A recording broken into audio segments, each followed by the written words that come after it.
Good morning. Can everybody please find a seat? We can get started.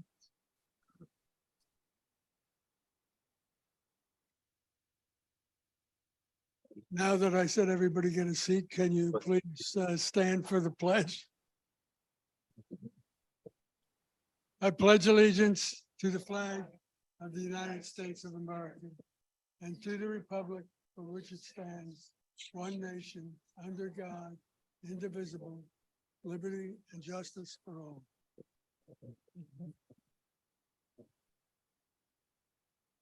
And I'd like to welcome Commissioner Bruner, Becky, and thank you for the use of the hall.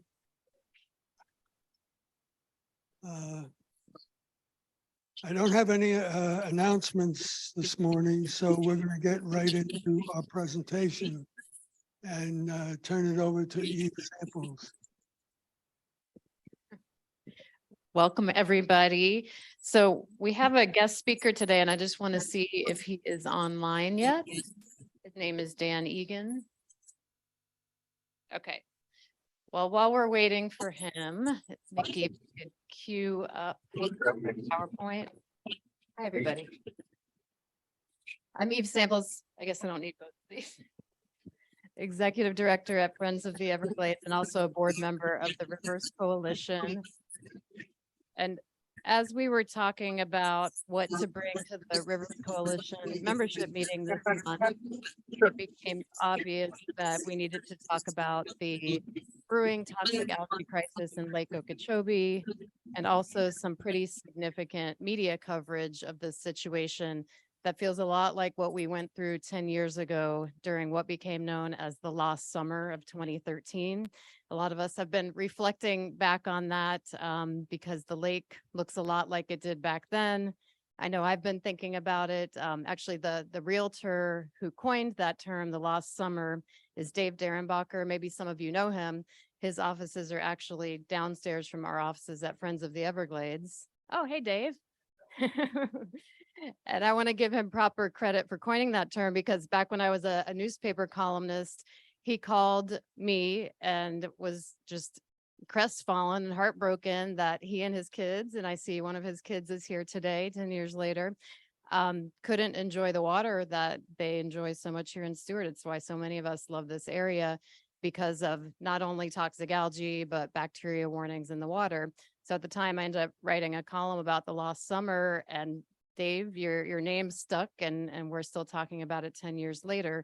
So, you know, we've made some progress in terms of how the Army Corps of Engineers manages the lake, and we appreciate that progress.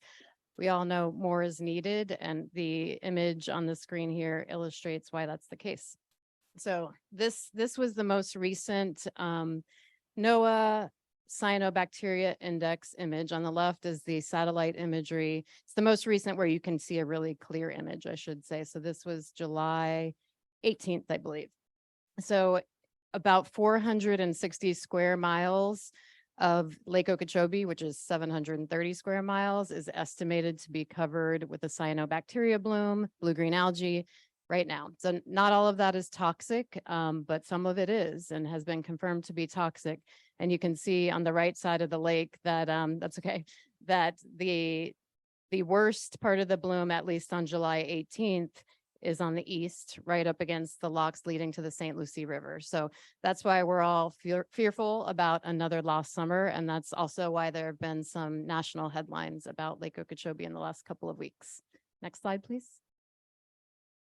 This is an image from Jackie Thurlow-Lippisch and Ed. Is Jackie here today? Thought I saw her roaming around. Of course, they have performed a great public service in documenting toxic algae from the air.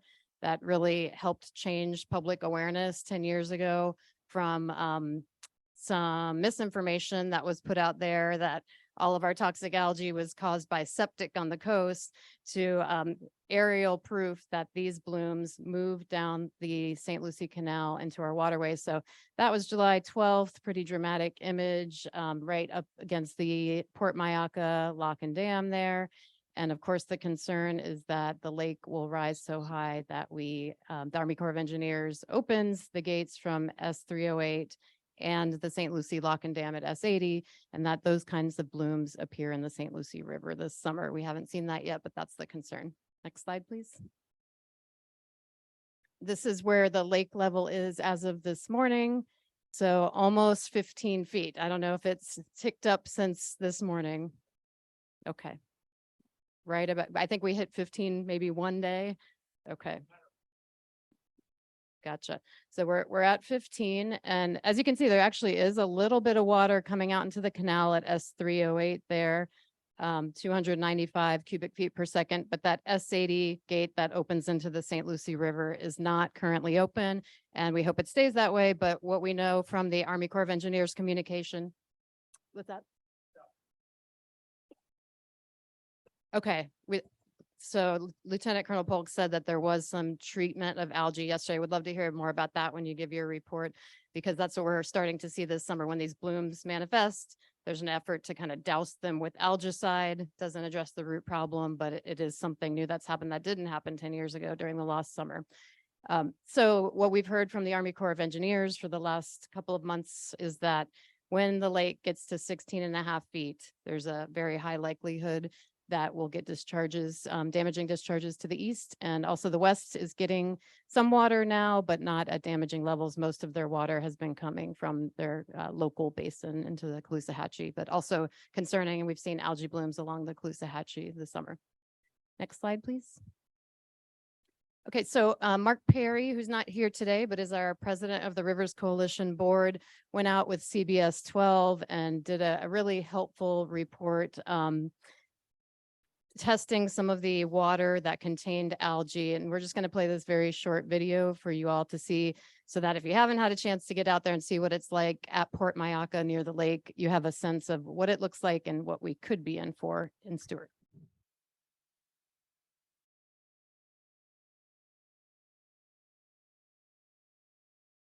Problem in Lake Okeechobee is becoming more prevalent. The blue-green algae is now even visible on the canal side of the Port Mayaca Lock, which means it's starting to spread. CBS 12 Treasure Coast reporter Dylan Uberman joined the executive director and the CEO of the Florida Oceanographic Society at the lake today to get a first-hand look at the situation. Toxic algae taking over Lake Okeechobee. Drone 12 getting a look from the sky, showing the blue-green slime covering the area around the Port Mayaca Lock. Mark Perry of the Florida Oceanographic Society says it's blooming much earlier and much faster than in past summers. It's all throughout this portion of the waterway. It's really pretty thick. It's really bad. I mean, from what we've seen earlier, like in June and now into July, this has got to be one of the worst blooms. Not only is the algae spreading, but it's becoming much more toxic. Perry taking samples of a clump of what he says is dying microcystin, or the stage when blue-green algae becomes even more toxic and smells terrible. We can smell it even through the mast. That's real toxic levels, so we don't want to stay long here. But this is a really bad situation. Despite the fact that there haven't been any major discharges from the lake this summer, the blue-green algae is already spreading into the St. Lucie Canal. Perry says that this happens when boats travel between the lake and the canal.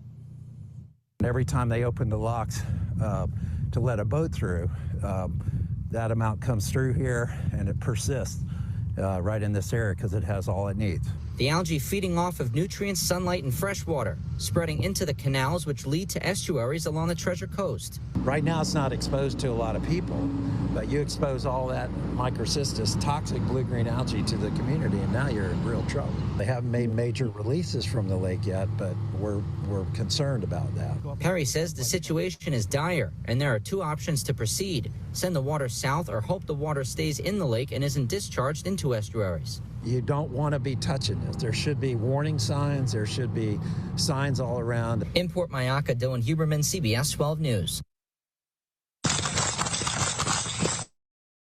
Thanks, Mickey. So for those of you who were here in 2013, 2016, 2018, that looks very familiar. And we certainly hope that that kind of algae doesn't move into the St. Lucie River itself, but it could, and it's getting attention. So I mentioned there was some national news coverage of this issue over the last couple of weeks. Time Magazine had an extensive story, and I pulled out the paragraph there about Lake Okeechobee algae that was highlighted in the story. It's worth a read when you get a chance. And then next slide, please. This is the story that the New York Times published just a couple weeks ago. It actually appeared on the front page of the newspaper, and the reporter who wrote the story is here to speak with us today via Zoom, Dan Egan. You know, this attention is not something we seek for our community, and it's important that the country and the world are aware of what's happening, but it's also critical that we make more progress. So I actually just got back from Washington, D.C. last night, where Friends of the Everglades and some allies met with 11 different members of Congress, including our local Congressman, Brian Mast, and pointed this front page story from the New York Times to them and connected the dots between what's happening here and our protections of the sugar industry and the Farm Bill. So at the same time, these toxic algae blooms are happening. We have the most generous program for any agricultural sector going to the sugar industry and the Farm Bill, which is being renegotiated this year. So there's a lot of attention, a lot of eyebrows were raised during our meetings in Washington, D.C. People who aren't from Florida didn't know what was happening in Lake Okeechobee right now. And we're very grateful to Dan Egan for shining a light on this. So let me introduce Dan. Dan, are you on the line and can you hear us? I am, and I can. Hi, thanks for joining us. Yeah. This is Dan Egan. He is author of a couple of important books that are relevant to the Rivers Coalition work and the water issues in our community. The first is the New York Times bestseller, The Death and Life of the Great Lakes. Some of you may be aware that the Great Lakes, especially Lake Erie, have experienced toxic algae similar to what we've been afflicted with here in the Treasure Coast and on the southwest coast of Florida. And more recently, Dan wrote the book, The Devil's Element, which you see there, and I have a copy of here. And it's all about phosphorus. It's titled Phosphorus and subtitled Phosphorus in a World Out of Balance.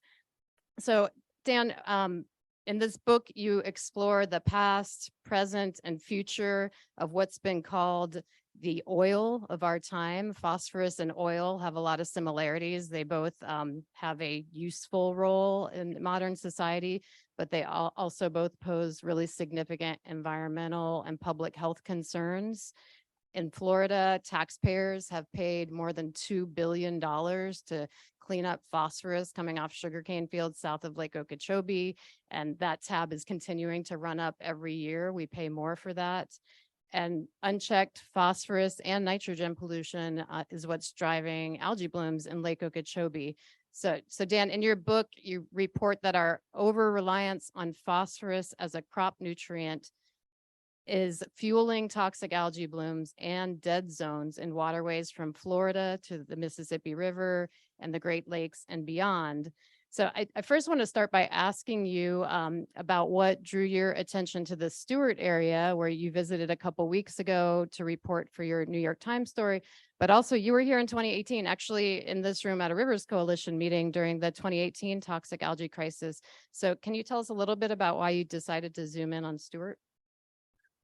I read about it in the news, and I was in the middle of a 4-year project. It was 2018, I believe I was there. And I had been looking for examples of lakes infested with toxic algae. We know the problem well up here in the Great Lakes. I don't think anybody has suffered to the extent of as the residents of Western Ohio on Lake Erie, which in 2014, they lost their drinking water supply because of an outbreak of toxic algae.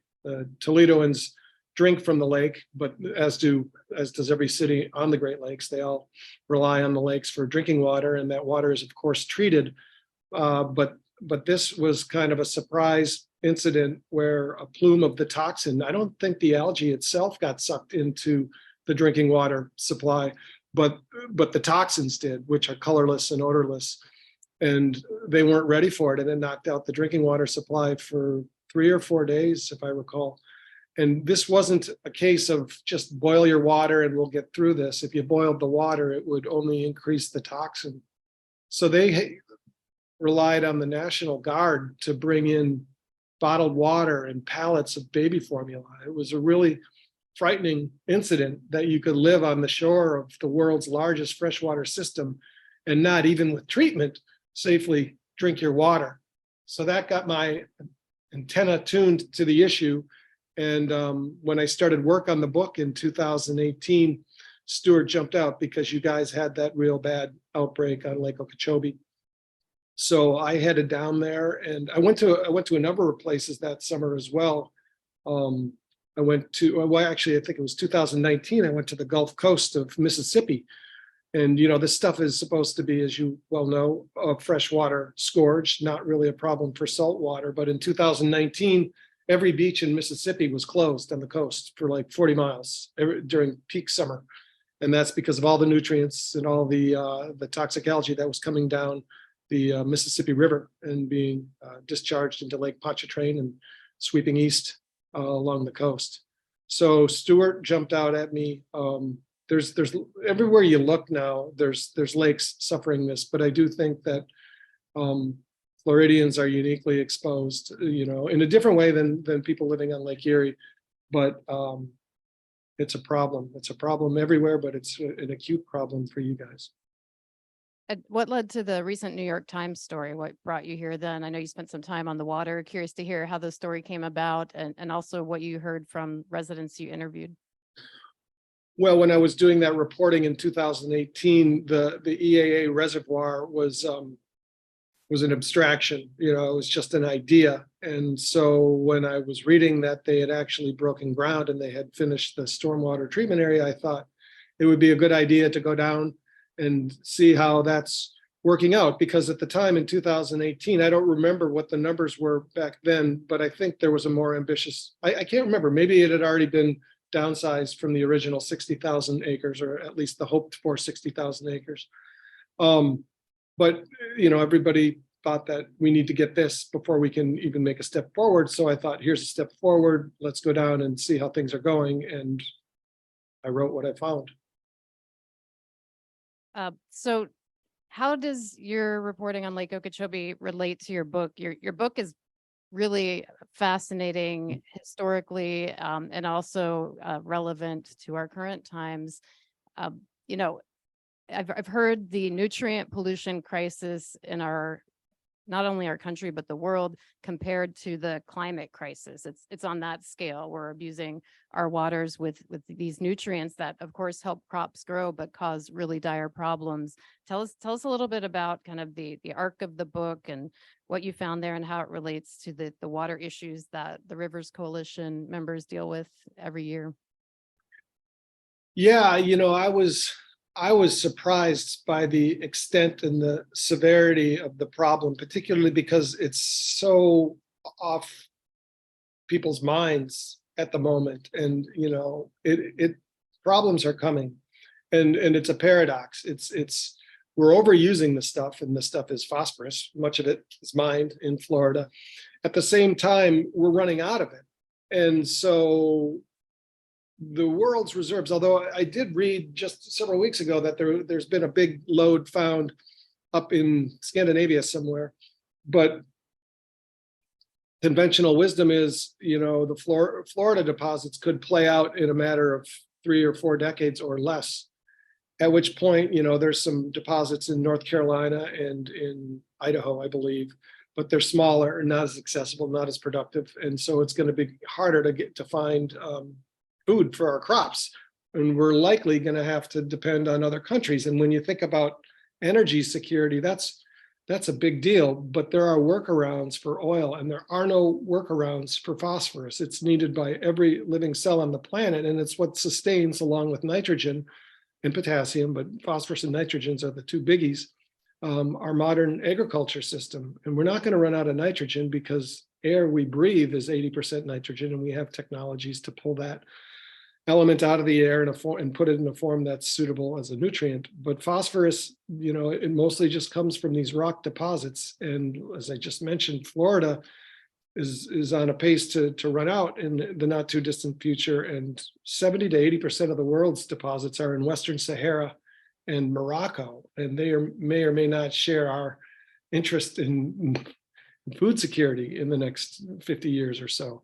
So that's on the horizon. But what's on the front pages of newspapers right now is the fact that these waters are being overdosed with phosphorus, because the problem with this stuff is it's magical when it's on a crop, and it's misery when it is in the water, because it doesn't stop fertilizing plant growth. And unfortunately, it's growing toxic algae. And as you mentioned, Eve, it's a problem documented up and down the East Coast, across the Midwest, out to the West Coast, and around the world. And there is no quick fix or quick answer. I think it's the first step is public awareness that we are relying on a very finite resource to sustain an agriculture system that sustains 9 billion people plus. And there's a day of reckoning coming. What can we do? Well, I think the first thing beyond awareness is to realize that we've got to be strategic about how we use the reserves that we still have in a fashion that will grow crops and protect our waters. And the agriculture industry has gotten a lot better in recent years as far as overdosing or over applying chemical nutrients on their croplands, but manure is still a huge deal, as is there's still overdosing of croplands with chemical fertilizer. But through my reporting and research, the thing that really jumped out at me is manure. And it's a wonderful fertilizer, but it's also a pollutant, particularly if you have more of it than you need. And as these agriculture operations get bigger and bigger and spread farther and farther across the continent, those cows produce milk and they produce manure. And we want the milk and we should want the manure, but too often it's just spread on a crop or an open field, whether it needs the nutrient infusion or not, because it needs to be put somewhere, because these sewage lagoons are only so big. So we've been reckless with the way we handle manure, and you guys are suffering the consequences of that. I live in Milwaukee, Wisconsin, and up northern Lake Michigan, the Bay of Green Bay, which is where the city of Green Bay is. It's called Green Bay is in aptly named Brown County, and they've got way more cattle, way more head than they can handle. And Green Bay, because of it, is often in summertime. It's not always toxic algae, but it's an algal mess. So we need to get a handle on manure, and we need to recognize it as the trove that it is. There was a story that ran in the Milwaukee Journal Sentinel about a year ago about how the methane being stripped from manure being stored in ever expanding sewage lagoons was at some points worth more than the milk the cows were producing. And so if you're going to mine this manure for methane, it's not a big leap to strip the phosphorus and the nitrogen out and put it in a form that's transportable and suitable for crop growth. And that's the big bugaboo right now. The farmers will tell you that it costs too much to move manure. I mean, I think the rule of thumb is if you have to move it more than 10 miles from where the cows dropped it, it's a money loser on almost all accounts. Well, that's when you're dealing with the liquefied sludge of manure. But if you were to treat it, you can transport it much more efficiently, and it could be as pure and as potent as anything coming out of the ground east of Tampa today.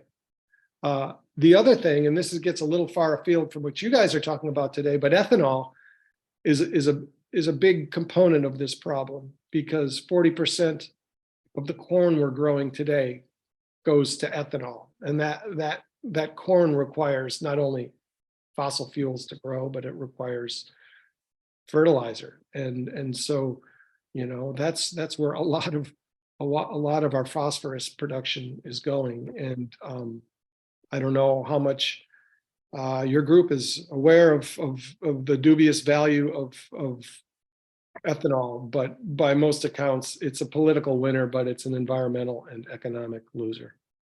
Another problem in the Farm Bill, in addition to the sugar program. So thank you, Dan, for that overview. The line that stuck with me is that phosphorus is magic on crops, but misery in the water. I want to open it to our audience here for a few questions of you, and then I know we'll move on to the rest of our program in a few minutes. So if we could pass the mic around to folks who have their hands up. Thanks, Daryl.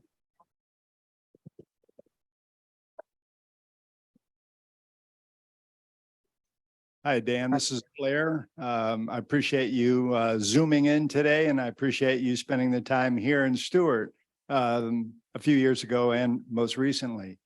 As far as today, what do we look to, or how do we address political change here? I know on Lake Erie, you mentioned in your book that you were able to address the pollution in the lake through legislation with previous point source or other issues that you had in the Great Lakes. But now what you've got is a situation where you're not able to control this source of pollution. Can you sort of be specific to that? Because that's what I think we're dealing with here. And do you see what's the real issue with not being able to get a handle on the phosphorus pollution? Well, yeah, we had a big phosphorus mess back in the 1950s and 60s with laundry detergent, which was mostly a box of phosphate, or largely a box of phosphate at the time. And, lakes were turning green, particularly Lake Erie back then. That's when it was known as America's Dead Sea, because it was having algal blooms, and nobody knew exactly why. So Canadians got very creative, and they have a lot of land and a lot of lakes. And they actually went to a lake up in far western and northern Ontario and they had a bunch of lakes they could use actually, and just started dosing it with different things, whether it was nitrogen, carbon, phosphorus. And, they were using these lakes as like oversized test tubes, and they struck on phosphorus as the root of the problem. And that led to the Clean Water Act, really, and that led to much. It wasn't just detergents. It was largely poorly or untreated municipal sewage discharges. So we got a vast improvement in sewage treatment, and the problem abated pretty well, and fast. In Lake Erie, Dr. Seuss was calling it. Forgot the phrasing he used, but in the Lorax, he made fun of Lake Erie. That book came out in 1971 or 72. By 1985, so just barely a decade later, because of these pollution controls, the water quality had improved so much that Seuss pulled it from his book and pulled the line from his book. If you go to Barnes and Noble or wherever today to buy a copy of that book, you won't find it, but you probably should, because the problem is back. And Blair, you're right. There were some political successes back then, and they're lacking right now. And I think, again, it goes back to awareness, to dots that people need to connect to see how what we're doing on the land has a direct and severe impact on our water. And how do you get your hands on that? Well, when we got the Clean Water Act in 1972, that basically left agriculture alone, because the argument at the time, or the concern, or the wisdom at the time, was that we could solve the problem by just basically plugging pipes and capping smokestacks, or at least treating what was coming out of them. And the idea that agriculture pollution should be treated similarly was pretty well dismissed, because it was considered too diffuse, too widespread, and too insignificant to really, solve the problem, and expensive. Well, here we are 50 years down the road, and agriculture has changed dramatically. And I think what also has changed is the argument that agriculture deserves largely an exemption from the Clean Water Act. And I think that's the first step to start, in regulatory parlance, they call it non-point source pollution. But in practical talk, it's like ensuring that farms are doing everything they can to keep their wastes from running off their fields into the rivers and into our lakes and beaches.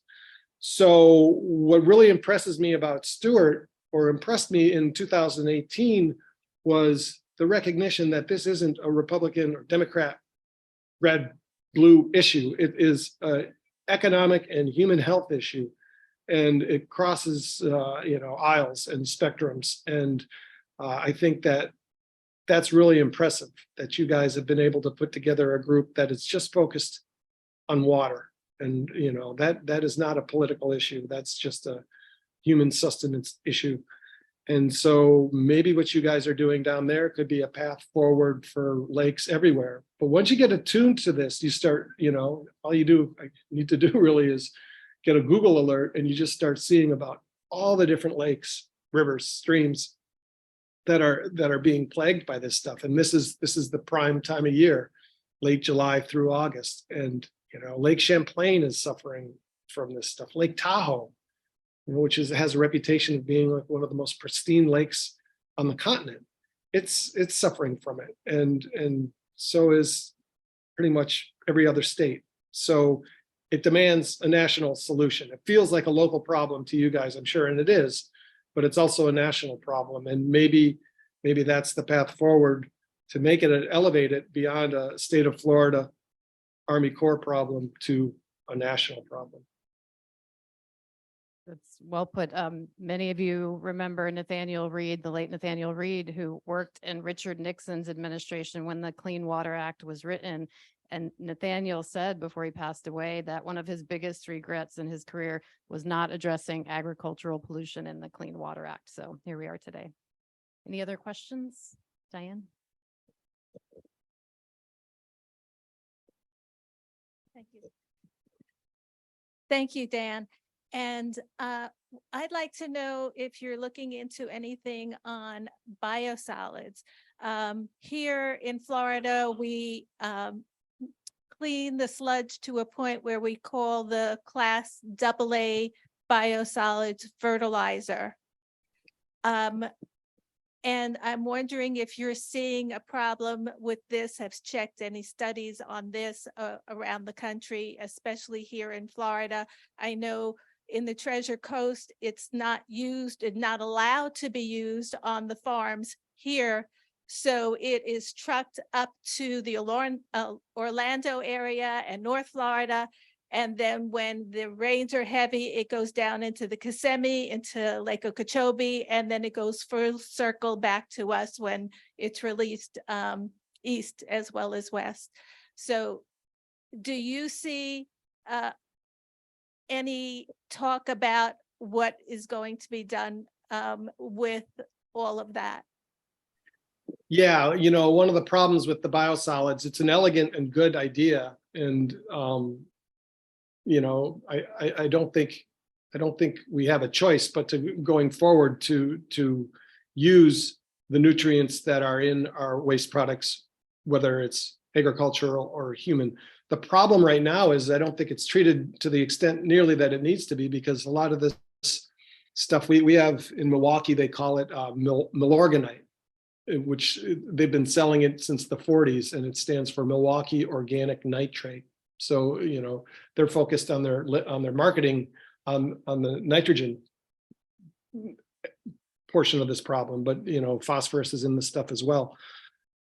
It's just, it's not good public policy right now to be using this stuff when it's still contaminated to the extent that it is. But in Germany, I went over to Germany for this book, which is where phosphorus was discovered in the 1600s, and then in Hamburg, Germany. And Hamburg, Germany was then burned to the ground in 1943 by Allied bombers dropping incendiary bombs that were loaded with phosphorus. And today, on the banks of the Elbe River, is a state-of-the-art wastewater treatment plant that strips, essentially, you'll never get to zero, but as close as technology will allow, strips the waste input going into that plant, strips the phosphorus down to almost nothing, and it's reused as a fertilizer that is as safe and as effective as anything manufactured at a fertilizer factory.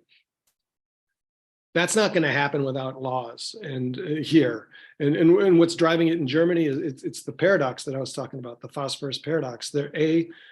Europe at the moment has no significant phosphorus reserves to sustain their agriculture. So they're hopeful that this and other efforts will lead to greater independence, but it's also a matter of protecting the water quality. Every major wastewater treatment plant in Germany, and it's not the entire EU at this point, I don't believe, but I'm not 100% on that. But by 2029, the phosphorus being discharged into waters from wastewater treatment plants has to be removed. And I think nobody in Germany is thinking that this is a bad idea. Well, I can't speak for all Germans, but when I was over there, everybody realized that it was an idea and a practice whose time has come, and hopefully we can get there as well.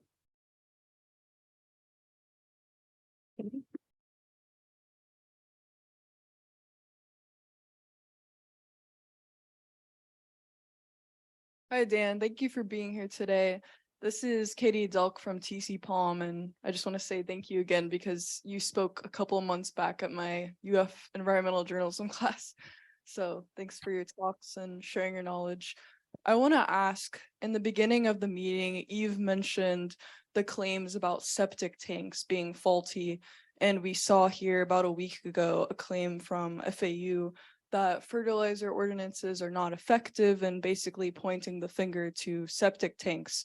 I was wondering if you could address the pointing the fingers and responsibility for agriculture, where we're seeing here in Florida, the Basin Management Action Plan enforcement just not being pushed. If you could just talk about enforcement and really who's this whole blame issue. Thank you. Yeah, this isn't a situation unique to Florida. There's been studies up in Lake Erie where it's been clearly demonstrated that agriculture is overwhelmingly the source of the phosphorus problem. That doesn't mean that municipal discharges or leaky septics or other land use like lawn fertilizer or golf course fertilizing aren't contributing to the problem, but they don't dominate the problem nearly to the extent that agriculture does. There was a study done some years back on Lake Erie, and I don't remember the specific numbers, but pretty much every farmer who participated in this survey agreed that agriculture pollution was a problem for the blooms in Lake Erie, which can get huge. They can span 2,000 square miles or 2,000. Yeah, I can't remember the number. It's miles and miles and miles of algae sludge on the lake in bad summers. The farmers acknowledge that agriculture is part of the problem, but almost to a farmer, they said that they are not the problem. It was somebody else. And I think that's human nature. And I don't want to demonize agriculture at all, because I had breakfast this morning and I'll have dinner tonight, and we wouldn't be here without it. But we have a need for clean, safe water as well, and the two shouldn't be mutually exclusive. But I do think it's kind of a deflection too often deployed by the agriculture industry to say, but what about them? And I'm sure, Eve, you probably have a pie chart somewhere showing that it's been scientifically demonstrated the extent to which agriculture is at the source of this problem. And you can only deny stuff for so long before you either pay some serious consequences or I don't know what else. I mean, it's just denial's going to get you nothing but more algal blooms. Yeah, thanks, Dan. My most recent pie chart, which is a few years dated now, came from Gary Goforth, and it showed about 80% of the phosphorus pollution into Lake Okeechobee comes from agriculture. All right, we have time for one more question. Gil? Hi, Dan. It's Gil Smart with the Water. So I want to piggyback maybe a little bit on what Blair had asked earlier. And do you find in your reporting that elected officials, decision makers, take this problem as seriously as it warrants? I think one of our concerns here in Florida is that there seem to be a lot of decision makers who just seem to think, well, it's not that big of a deal, or it's not such a big deal that we have to consider things such as new regulations on agriculture. Do you find that to be the case, like everywhere where you report on this? Are there some places that are maybe more apt or have been quicker to take action than we've seen here in Florida?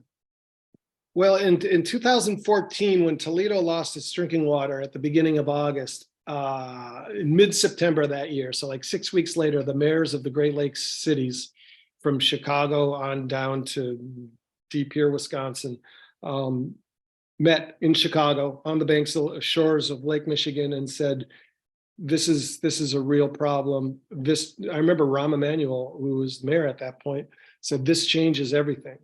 And the EPA was there, and there was a commitment to, do something to make things better. And that's largely been talk. Ohio is throwing some money at the problem, but that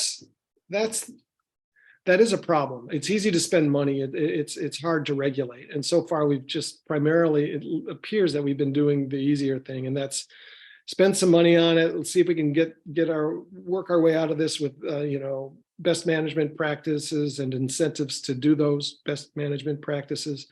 But as long as things are largely voluntary, I think the problem is going to persist.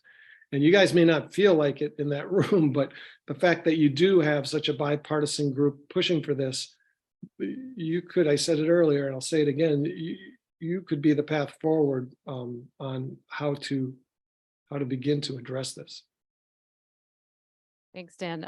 During our trip to DC this week, we met with both Congressman Mast, as I mentioned, and Rep. Maxwell Frost out of Orlando, who is 25 years old and one of the most progressive members of Congress, and they agreed on this. I don't think there's anything else these two reps agree on. So it's a point well taken, Dan, and we want to thank you so much for your time and your reporting on this important issue. Thanks. Thank you, and good luck. And we also want to thank Eve for her wonderful presentation. And during that, I noticed that Commissioner Collins came in. I think I saw Campbell Rich. And one of my personal heroes is Sarah Hurd, if I can see to the back of the room. So welcome.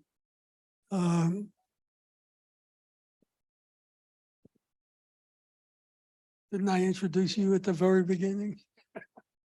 Were you folks sleeping? We need to get into our reports.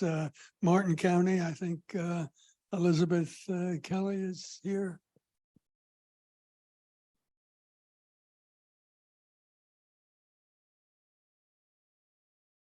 Hi, everyone. I have just some quick updates that I wanted to give to you. Basically, it's interesting that we had this presentation before because there have been, as you probably attended a lot of these, there have been calls, like Okeechobee calls that we have listened to and been a part of. There have been discussions on a scientist call, and they particularly brought up the discussion on algae and ways that we might want to provide them with ideas or assistance.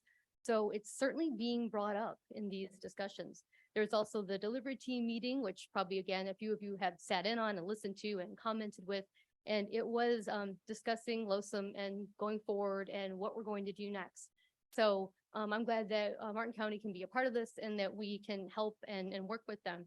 Another thing that we did recently, I attended a recover meeting workshop, and this was with over at Water Management District and Army Corps. Lots of people attended to discuss, how are they moving forward with recover? What are we doing next? Most of this did revolve around plans, what they're going to build next, but water quality was a very important component of this. And I was glad to be able to bring that up and to add, to think about water quality, to add discussions about water quality when they were considering their other areas.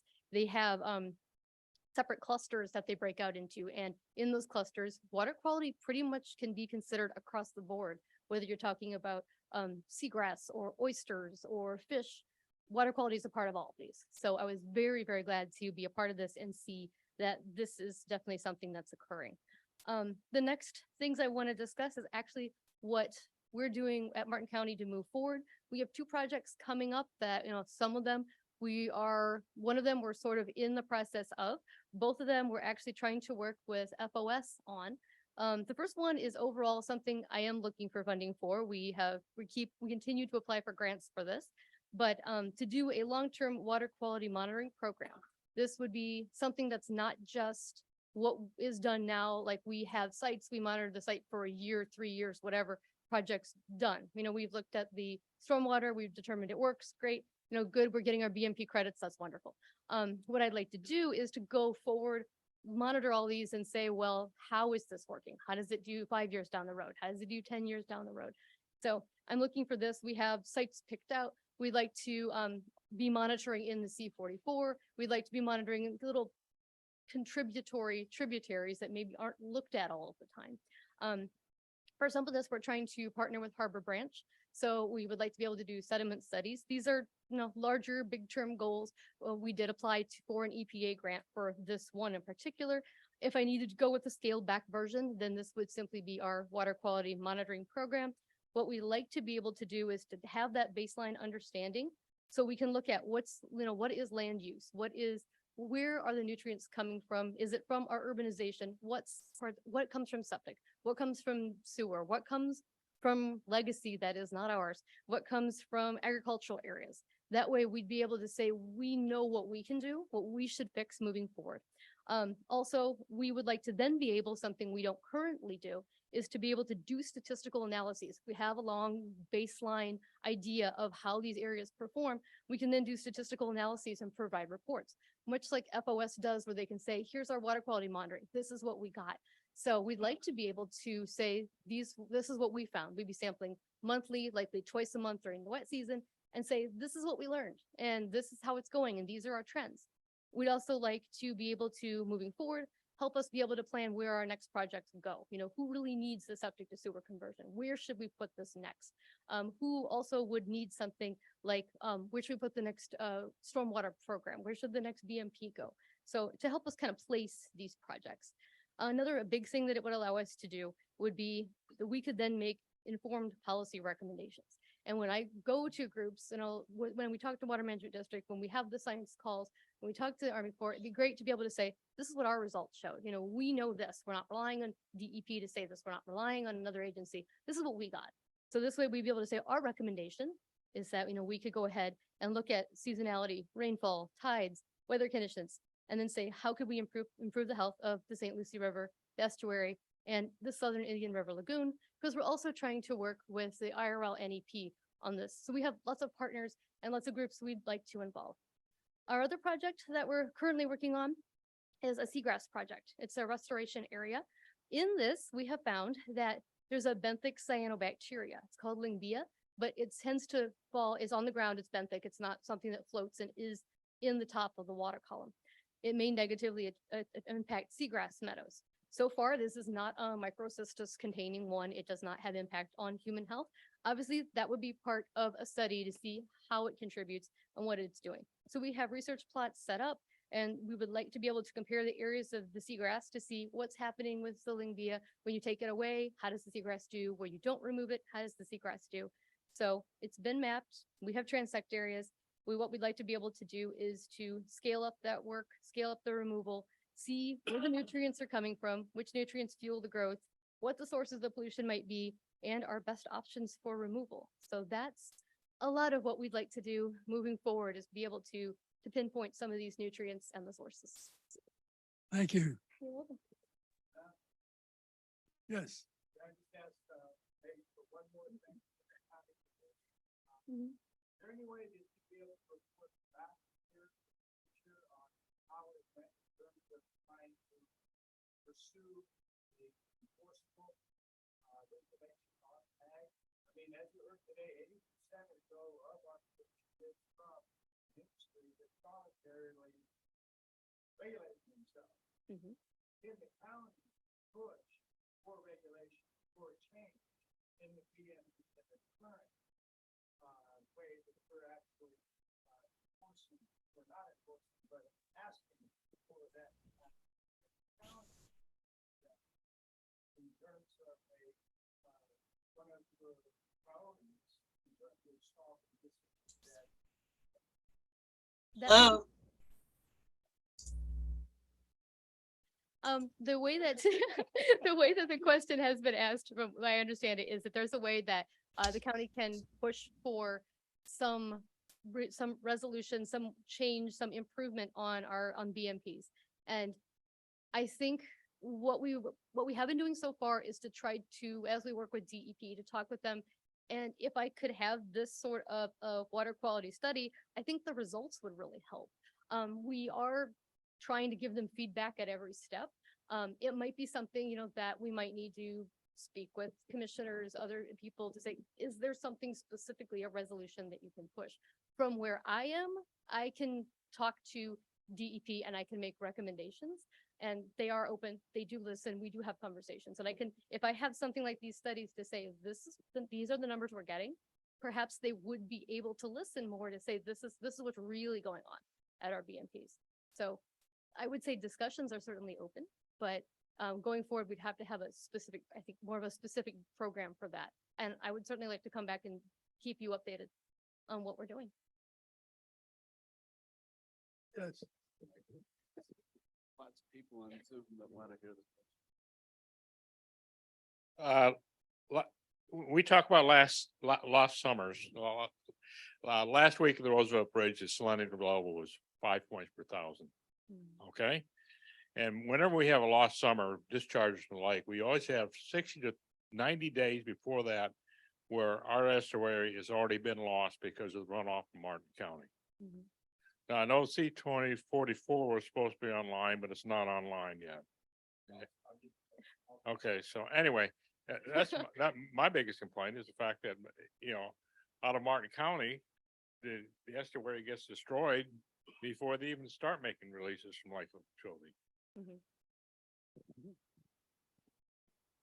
I mean, I can certainly understand what you're saying with that, and that's a lot of what we're trying to do here is to be able to see what the runoff is, to monitor it before it gets out there. So we start with tributaries before they're able to flow into other areas. Yes, I'm originally from Massachusetts, Western Mass, the good part. And along the Connecticut River, all the farmers started putting their own holding ponds on their own property. I mean, I know we have all these little reservoirs everywhere for runoff, but why can't you do something to make the farmers and everything where it can at least filter a little bit?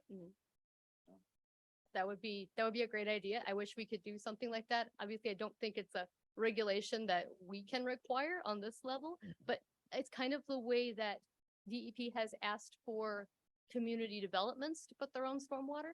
It would be a wonderful idea to do. Thanks for your comment. You mentioned before about water quality. And some of us have been doing that for quite a while.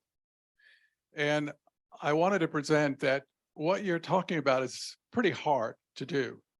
Because if you take the local water and you want to measure phosphorus and nitrogen, it's not easy to do it on site.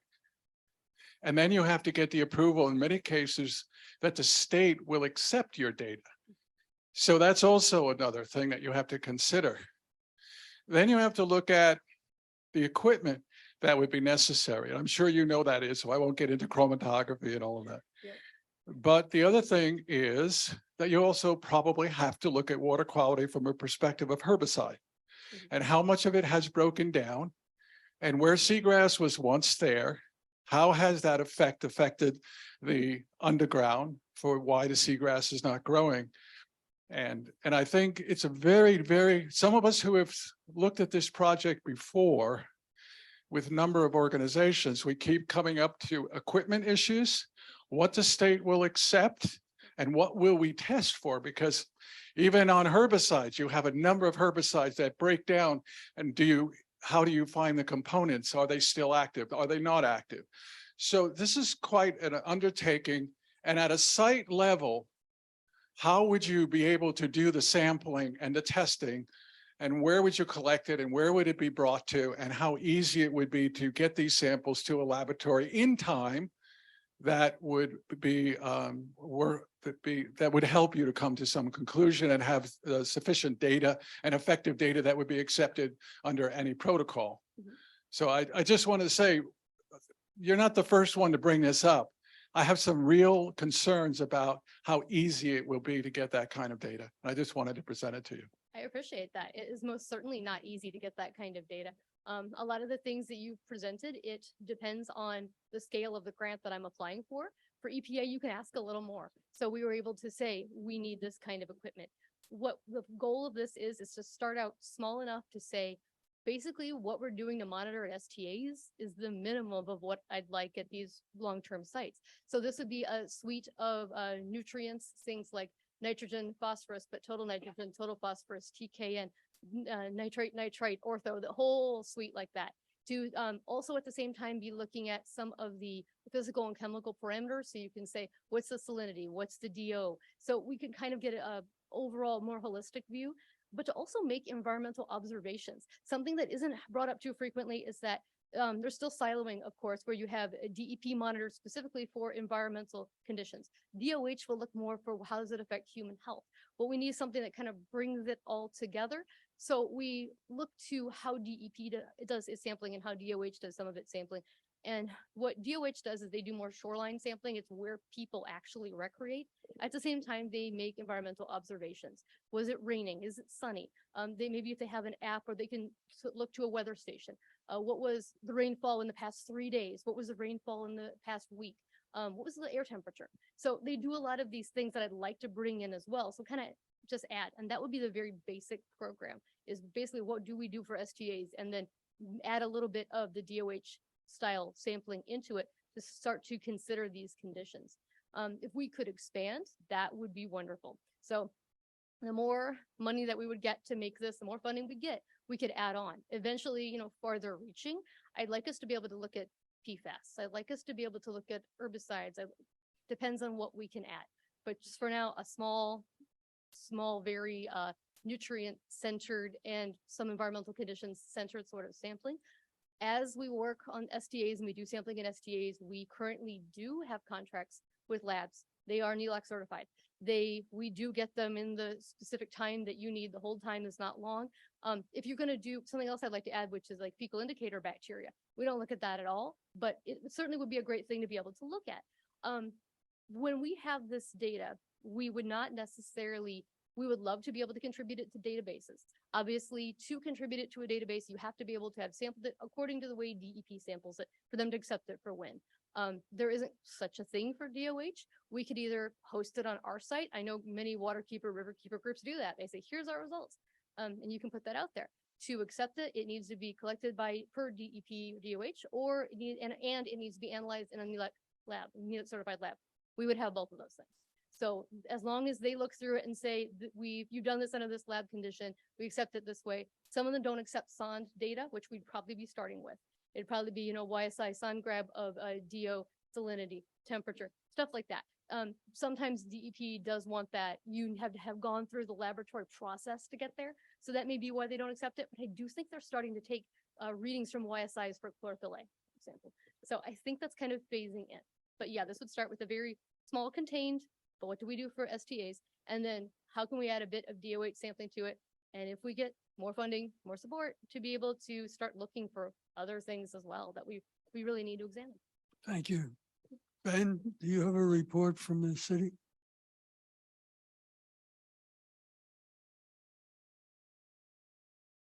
Not so much as a report as more of kind of a commentary where the city being small, not having so much of a land operation really we're limited to stormfall runoff, and that's what we're managing and what we've managed for the last 10 years. We've made improvements with baffle boxes, and of course, we're trying to complete connections for our septic to sewer programs. Our whole intent for the city is obviously we've been following the BMAP program since its onset. We take it very seriously. We've met all the BMAPs, but what we've seen across the state is communities that are most affected by these problems are the ones who are most likely to comply with the BMAPs.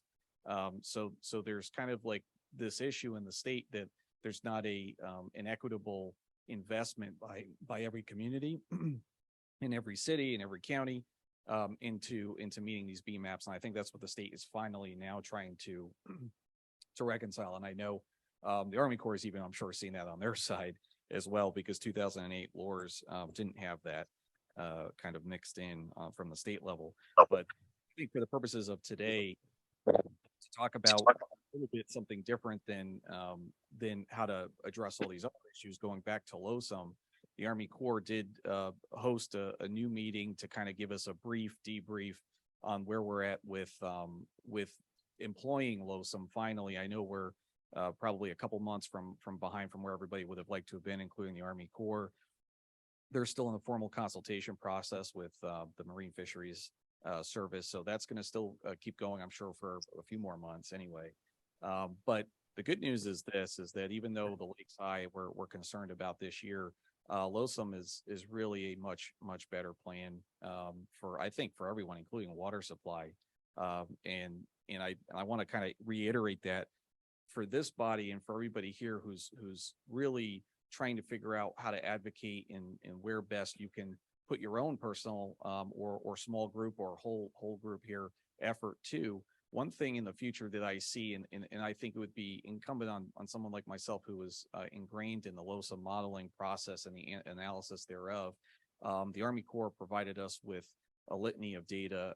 Really, it almost seems like an amount of data that's insurmountable to get your mind around, but it provided us with enough data that we could see patterns, we could understand, even with how good LOSUM is, where the weaknesses will be.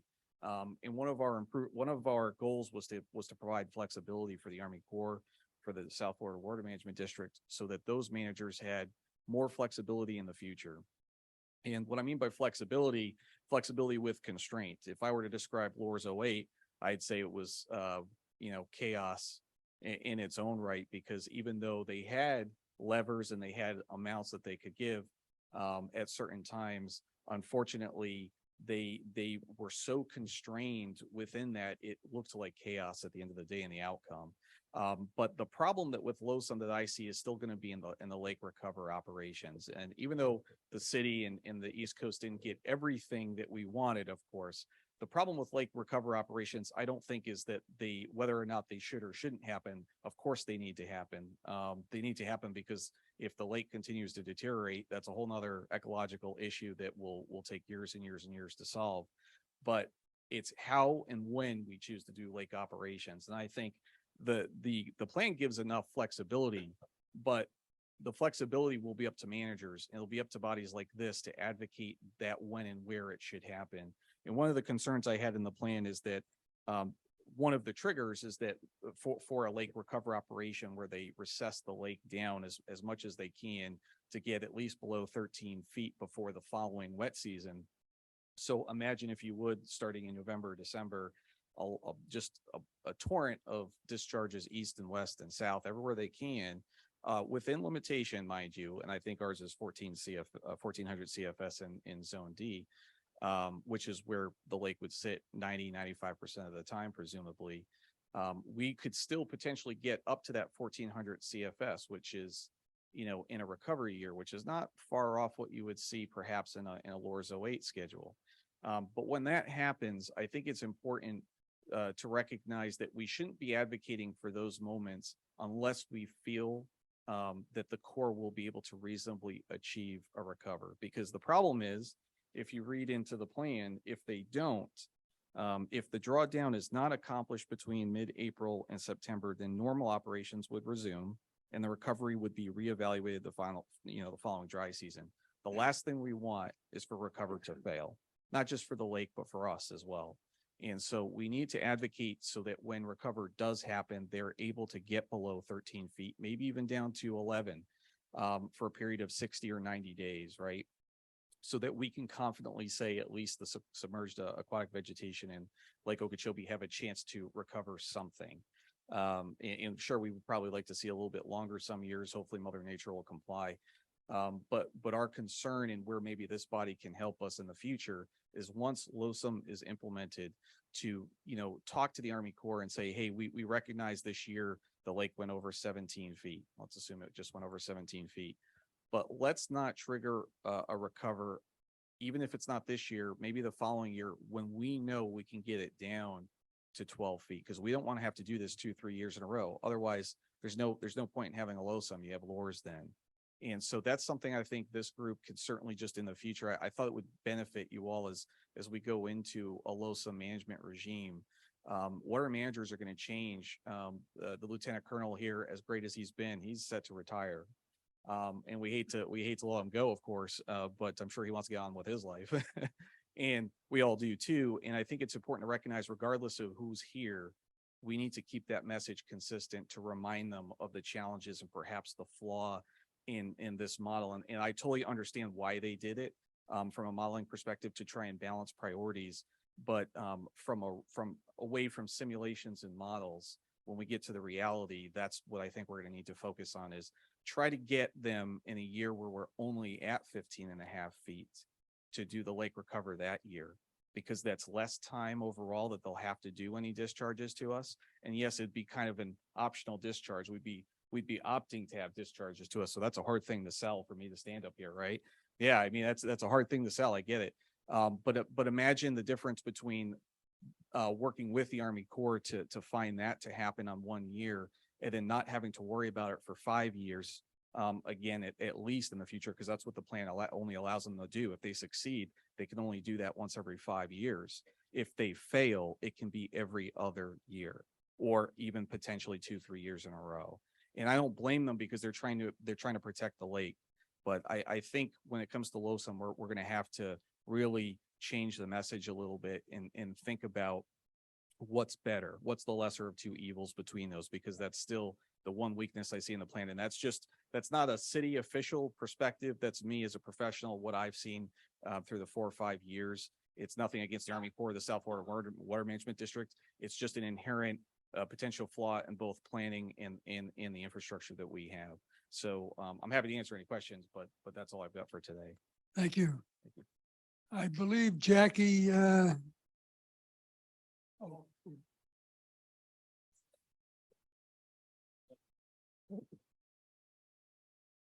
Thanks. Paul Gray from Ottawa. The lake is a mess right now. It's been deep, and there's 3 recover operation triggers that we would have to do a recovery operation, and 2 of them have already been triggered in the last year. We don't have LOSUM in effect yet, but 2 of them are already triggered. And the only one that's not triggered is going over 17 feet, which with today at 15, we're just 1 storm away from that. But Ben's right. If you try to do a recover mode when the lake's deep, like it is now, you can't do it. It's just hard to get the lake down low enough to really help it. And so the risk would be you dump a whole bunch of water, you wreck the estuaries, and the lake doesn't get recovered. The Corps has some criteria they're trying to look at. They don't want to do a recover in a really dry year, because then we could get into water rationing. You don't want to trigger water rationing, but that's the year that you actually need to do the recover, because that way you're not fighting Mother Nature. And their preliminary plans were to try to do it in an average year, but then it makes it less certain that you're going to get a recovery in the lake. And so this is something that when we talk about how are we going to restore the lake, because it's a mess right now. We're going to have to look at climate, and we're going to have to look at lake levels. We're going to have to work with Mother Nature and not against Mother Nature. And it's going to be a lot of conversations. But anyway, so that's just where we are. The system is very limited, as we all know, and we're trying to build SERP, but in the meantime, we got to wrestle with these problems. So.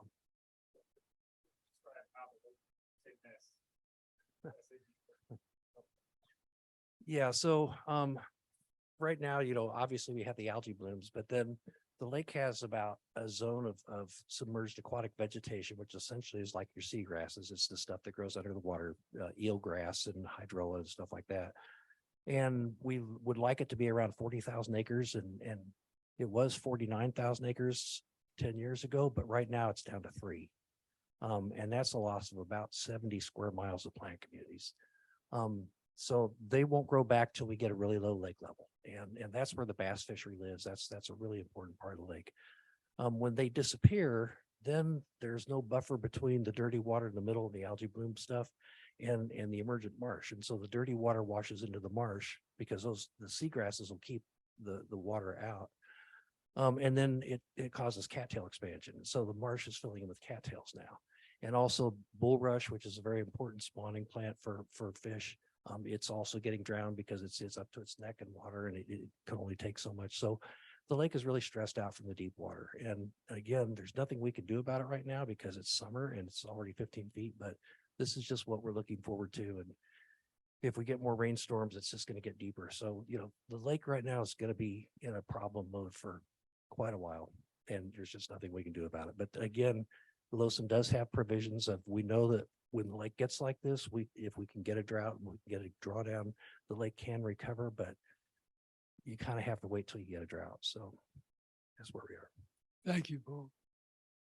I believe Jackie Thurlow-Lipich is on Zoom. Jackie, do you have anything from the Water Management District? Thank you, Charles. I don't think so. Thank you. Okay, okay. Colonel Polk? Firstly, thank you, everyone, and lots of great information shared today, and I appreciate just further on explanation. Like from Dr. Gray, I always learn so much listening to you about really what we talk about lake and the same things we see in the estuaries. Being out in the estuaries, like I fished this past weekend in Hole in the Wall, and it's beautiful water, and it's great, and I love that, and we need to keep that up as well. But Ben, firstly, I'd like to acknowledge, thank you so much to the city, to Mayor McDonald and Madam Vice Mayor just left, and the council. Thank you so much, Colonel. But we received that letter on the 20th, and greatly appreciate your support and what we're doing as far as pushing forward Low Salmon where we're at, and appreciate your acknowledgement, Ben, as you just stated, of where we're at, trying to balance things, and it's not lost on us. It is framed on my refrigerator. So thank you. Also to your point, Ben, increased and continuing input from the stakeholders and everyone here. So one of the things we will be doing for part of Low Salmon, looking really hard right now for, once we get through this wet season, as we go into Lowsome, because we're doing a very much, inspired by Lowsome management right now of the lake, is we'll be holding those public meetings as was directed as part of our plan, and we'll look at this to lake operations. Again, more of that public meeting as we come into this shift from the dry season or into that dry season from the wet season. So yeah, staying engaged is exactly where it's at, and we appreciate what you guys do here so much. Other things just to kind of address, so the little bit of water you did see coming through S308, it's really for maintaining canal level, right? So there has been compared to the rest of the state, to this portion of the state, a little bit of rain, and so not a lot of basin runoff, which has been a good thing. Allows us to keep S80 closed and keep the lake mostly closed, but we did fill some of them. When it comes to the C44 reservoir, I mean, we've got a lot of capacity. I mean, about 30,000 acre feet of capacity for that basin runoff, which is a great thing.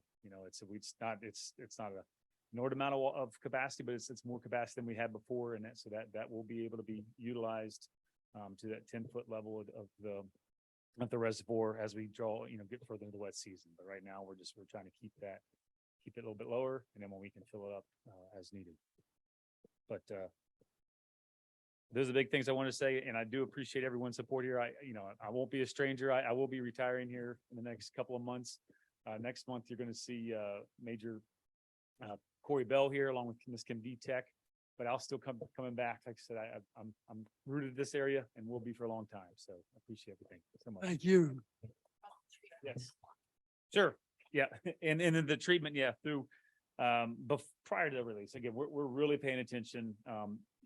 As you said, like the 18th, a lot of red spots. It's kind of a day-to-day thing. It dropped down a little bit. We've seen a little bit better, but it's the weather conditions change. We get hot and dry. It'll boom right back up again. But when we are concerned about before we decide to release, we're for sure working with South Florida Management District to do some treatment in the areas of the S308 at Port Mayaca. So we really do take it into consideration. Yes, sir. In which regards, sir? As far as what water's going, there's not much water going south now. It's full right now as well, much like the rest of the area. As far as pushing to the AA, I mean, they've about as well topped out as well. So, yeah, they can help answer that question better directly. STAs are fairly full right now. The WCAs are all at capacity, right about the schedule. WCA 3 is above schedule about a half a foot right now, but we've got all the gates open going south to Tamiami Trail. Yes, ma'am. I really can't speak to all on the STA specifically. I mean, there's quite a few of them, but they are doing better. I mean, but we'd have to have the district really comment on the STAs. Yes, sir. Right. Okay.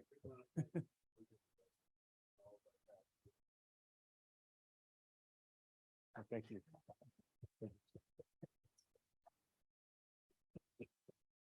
Thank you.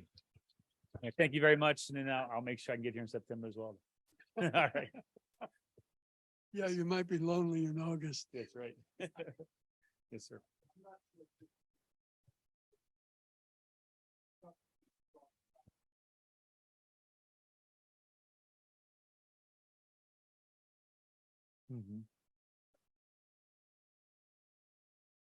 Right. Or, right, adding to the problem.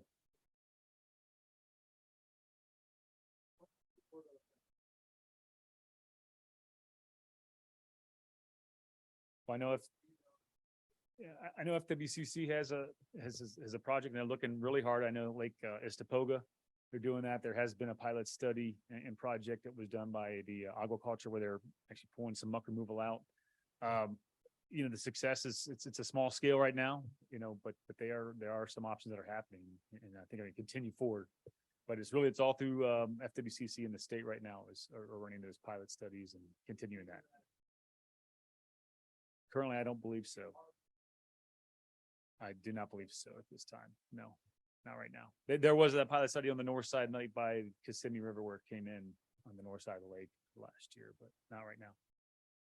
Like I said, they've really moved their operation to Lake Istapoga, is where they're at right now. But it's continuing. Thank you.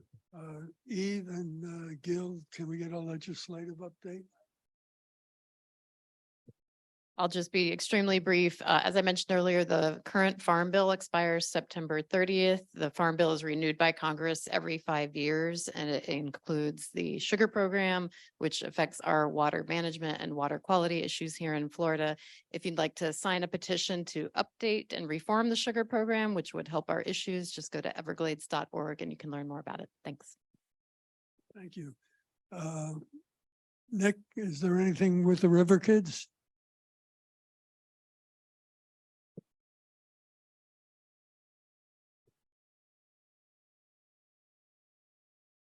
Yeah, I want to bring up Kelly, but before I introduce her, I want to thank everybody. I see a lot of faces out there who have kids or are County Commissioner Sarah Hurd, all the people that have supported us. Eve and her son were original River Kids, Todd and his kids.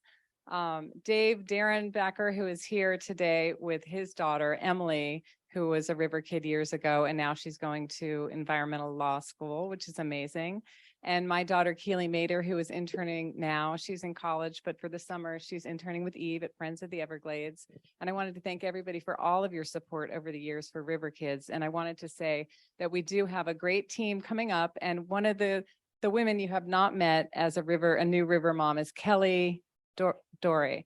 And Casey Niffen has been speaking the last few meetings, and Sabrina Glover has been here presenting us with the check for Toxic Trail, and she's been a longtime river mom. But Kelly is amazing, and she has a lot of stuff to report. So I'm gonna let her speak. Thank you again, everybody. Thank you, Nick and Keely, for starting such a great foundation as part of the Rivers Coalition. I'm Kelly Dore. I am going to start co-leading the River Kids. I have not been at these meetings recently because my full-time job that pays for my passion projects was going through an acquisition. And so I've been knee deep in that. Sadly, I got laid off with that acquisition. So I've got a lot of free time now to dedicate to River Kids and other projects. But I'm really excited to get to be here. I'll be trying to be more present and really get River Kids up and running again with Casey, who is our advocacy coordinator at Florida Oceanographic. We're going to participate in the river cleanup that's coming up in September, and the Environmental Studies Center open house. We're planning, I think we're going to try to plan a back to school cleanup and get a bunch of the schools involved. Working on getting our programs back in the schools and coordinating with we're on the Young Friends Committee with Friends of the Everglades too. So lots of good work to come up. Mickey has started another email list for us too. If you have folks who have kids or you have kids and you want them to join, let us know so that we can get you on that list, and we'll start sending out regular updates for events that we're participating in. And, you know, our eyes are on Lake O too. So there very could be a rally cry and getting our kids involved again. So nice to meet everybody. Looking forward to working with you all. Yeah. And I started out as a river kid too, so. I'm Todd Weissing. I'm the coordinator of the Rivers Coalition Speakers Bureau. We have had a very busy year. Last month, we didn't have a speaking engagement, so I don't have anything new to report. So what I do have to report is if you're a member of an organization or you know an organization and they're looking high and wide for a speaker, well, guess what? We're your solution. So how do you get a speaker? You see me after the meeting, or you go to the riverscoalition.org website, press request a speaker, and we'll show up. Thank you. Todd Thurlow.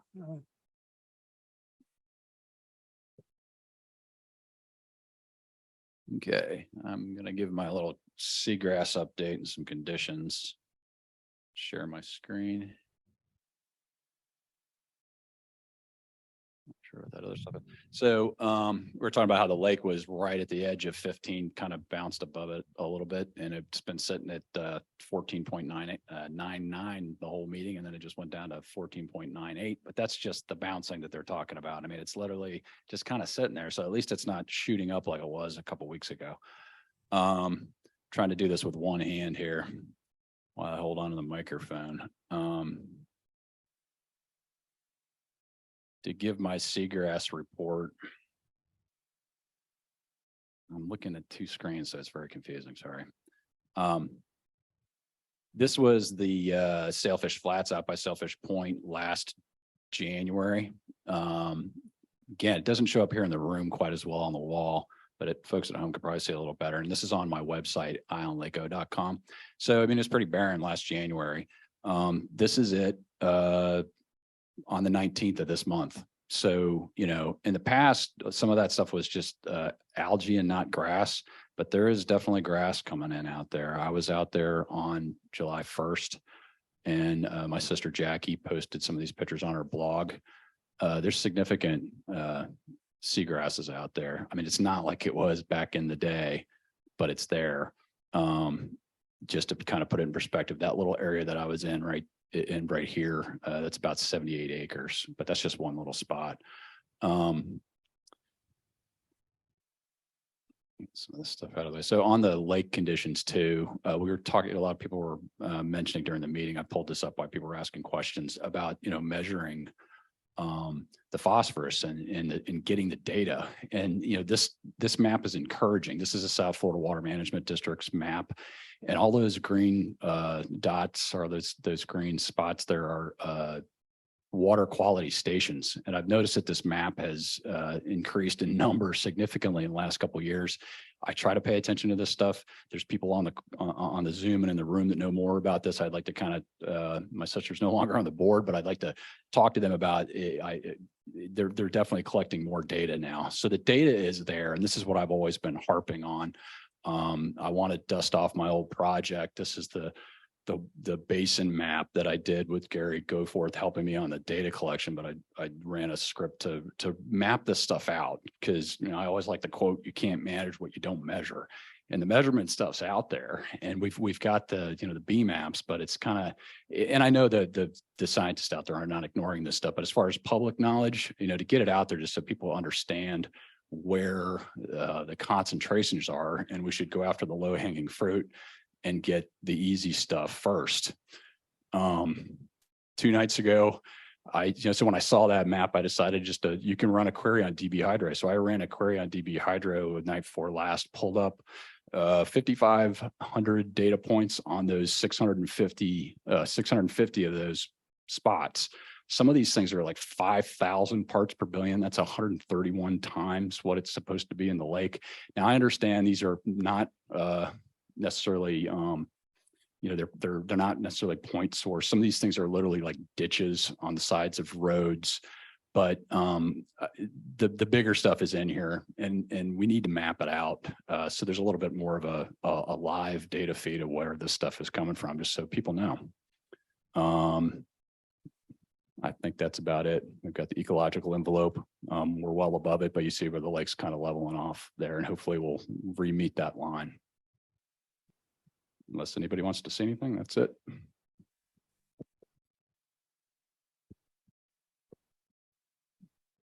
Do we have any announcements, please?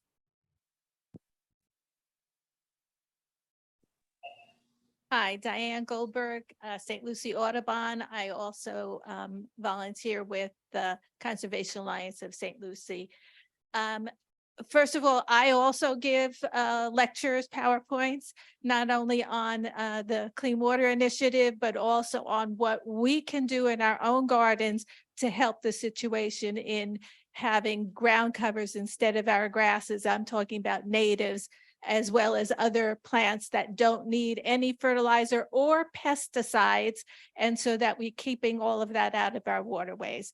I hope that you, the city can also test when they're doing their testing for medical waste.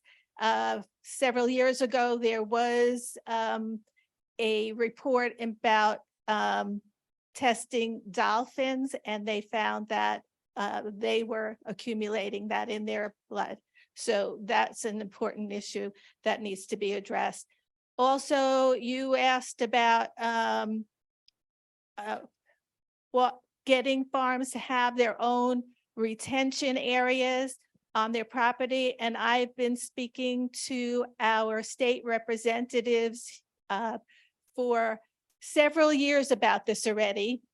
And what they said was, what the farmers are saying is, well, if they do that, that's taking away from their crops, which means that they would also have to put people out of work. Of course, that's really bullshit, but it's an excuse.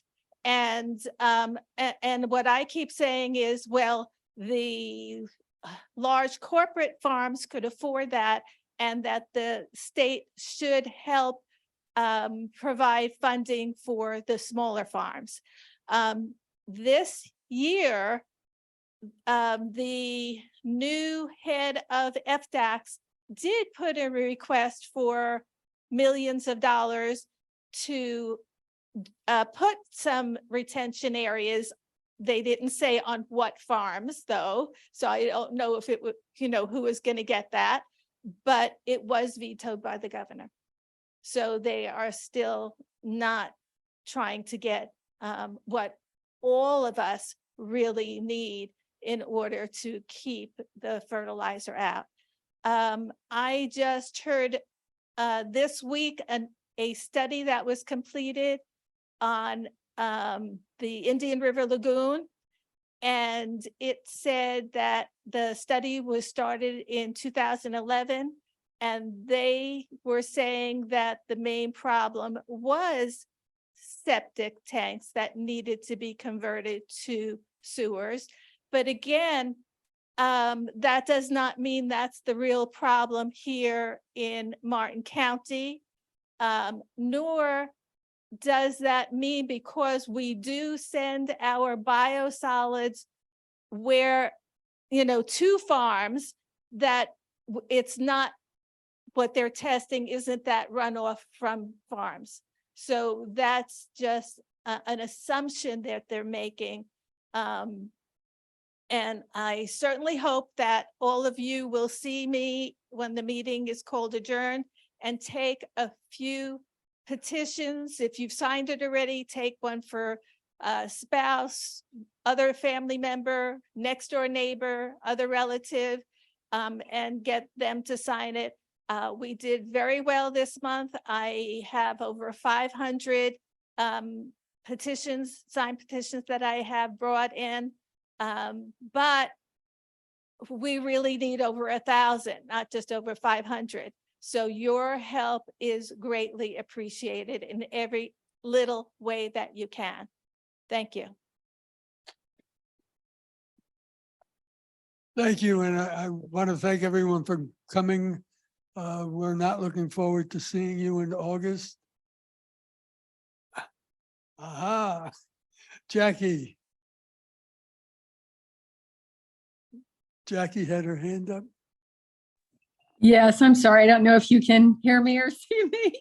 I just wanted to let everybody know I'm here. I couldn't come today because I broke my ankle hiking with Nick Mader and Christina Maldonado in the Rafael E. Sanchez Memorial Trail, which is the relic shoreline of Lake Okeechobee, where it should be. What we really should be doing is taking the land that is around Lake Okeechobee and restoring that to what it was. We wouldn't need so many other places to store the water. I'll see you soon. Bye-bye. Thank you, Jackie.